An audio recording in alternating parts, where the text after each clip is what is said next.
वापस से फिर से रिकनेक्ट करते हैं इसको। इतनी सारी जो चैलेंजेस हम यहाँ पे डिस्कस किए, डेमोक्रेटिक सिस्टम की कमी होना, पार्टी अपना जान पहचान वाले को टिकट दे देना, पैसे का या क्रिमिनल एक्टिविटी का पकड़ होना पार्टी पे, वोटर्स के सामने रियल चॉइस का नहीं होना, उसको कंट्रोल करने के तीन तरीके, लॉज बनाया जाए, लोगों के सजेशन को माना जाए, और लोग जो अडॉप्ट करते हैं तरीका उससे भी पार्टी सुधर सकता है। तो पहले आ जाओ लॉ पे। पार्टी क्या करता है? पार्टी को सुधारने के तीन लॉ इंडिया में काम करते हैं। तीन लॉ कौन कौन सा है? पहला लॉ है anti defection law.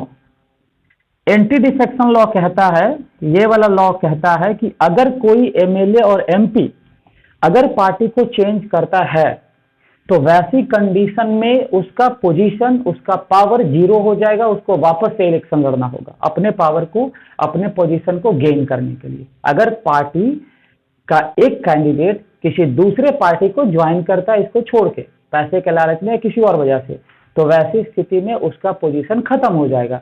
Anti defection law यही कहता है, ताकि एक कैंडिडेट पार्टी ना बदल सके।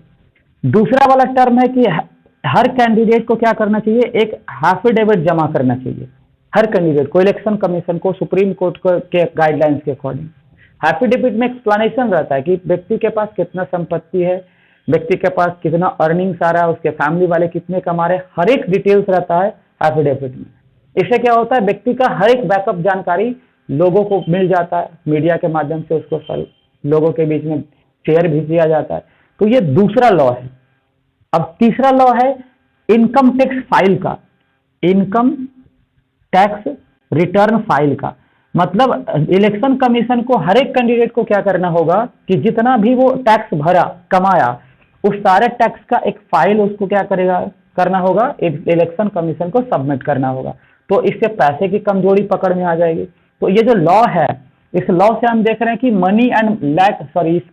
मनी एंड मसल पावर पे टारगेट किया गया कि ये ना हो कंट्री में। जैसे आज का एग्जांपल हम देख रहे थे, टीवी पे न्यूज दे रहा था कि यहाँ पे उड़ीसा में और झारखंड में किसी एमपी के घर में क्या हुआ कि लगभग 250 करोड़ रुपया पकड़ाया, अलमारी में एकदम लाइन से सरिया के रखा हुआ था। अब उसको काउंटिंग कर रहा है, अभी मशीन खराब हो गया, अब उसको काउंटिंग चल रहा है, पता नहीं और कितने रुपए हैं उसमें।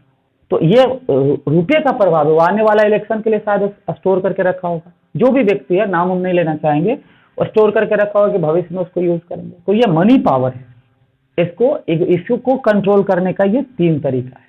अच्छा, उसके बाद जब हम सजेशन में आते हैं तो लोगों ने तीन तरीके का सजेशन भी दिया। पहला सजेशन क्या दिया कि पार्टी को क्या करना चाहिए? इंटरनल अफेयर को रेगुलेट करना चाहिए, रेगुलेट इंटरनल अफेयर, जो भी इंटरनल अफेयर है, इंटरनल डेमोक्रेसी। जैसे सपोज दैट पार्टी का इंटरनल जो मैटर है ना, उसके लिए पार्टी रजिस्टर रखे, हर एक मेंबर का नाम रखे, टाइम टाइम पे मीटिंग लगाए, पार्टी का अपना जज हो, पार्टी का अपना जुडिशियरी हो, जब भी पार्टी के मेंबर में डिस्प्यूट हो तो जज का चले फैसला। ये सब लोगों का सजेशन है कि पार्टी को ये करना चाहिए। इससे क्या होगा? पार्टी डेमोक्रेटिक वे में काम करेगा।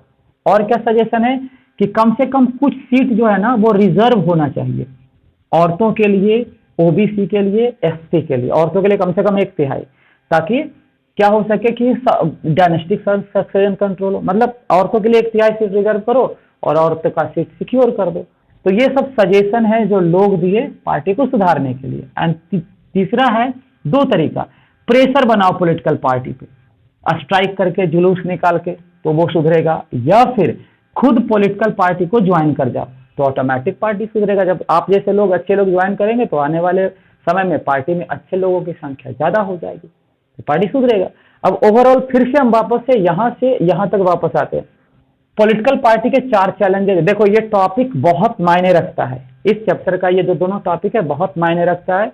इससे हर साल एक क्वेश्चन रहता है, 3 नंबर का कोई भी एक क्वेश्चन रहेगा, एकदम मैंडेटरी है।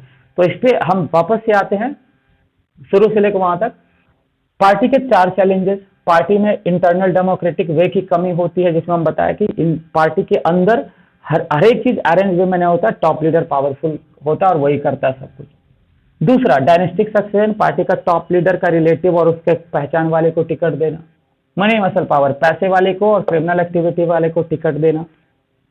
चौथा, वोटर्स के सामने सही तरीके से ऑफर प्रोवाइड नहीं करना। फिर इसको सुधारने का 3 तरीका, लॉ बनाया गया कॉन्स्टिट्यूशन में, लोगों ने सजेस्ट किया और बेज अडॉप्ट किया गया, जिसमें ये तो मैंडेटरी है, सबको मानना होगा, ये सब तो सजेशन है लोगों का। लॉ में 3 तरह का लॉ हो गया। पहला एंटी डिफेक्शन लॉ, यानी एमएलए और एमपी जो है वो पार्टी को चेंज नहीं कर सकता है, करेगा तो गया। एफिडेविट, एक ऐसा डॉक्यूमेंट जिसमें पार्टी के कैंडिडेट का सारा एक्सप्लेनेशन होगा। इनकम टैक्स, कितना कमाया हर महीने हर साल, अपना सारा डिटेल जो है इलेक्शन कमीशन को जमा करो, ये लॉ है। फिर सजेशन, लोगों ने कहा क्या इंटरनल मैटर को रेगुलेट कीजिए भाई, जज बनाइए, सुबह जुडिशरी बनाइए, कॉमन मेंबर को भी ऑप्शन दीजिए, औरतों के लिए, एससी के लिए, ओबीसी के लिए सीट रिजर्व कीजिए, इन लोगों का सजेशन है। फिर तरीके में आ जाओ, लोग जुलूस निकाले, स्ट्राइक करे, पॉलिटिकल लीडर पे प्रेशर बनाए, सुधरेगा वो, और नहीं तो खुद ही पॉलिटिकल पार्टी को ज्वाइन कर जाओ।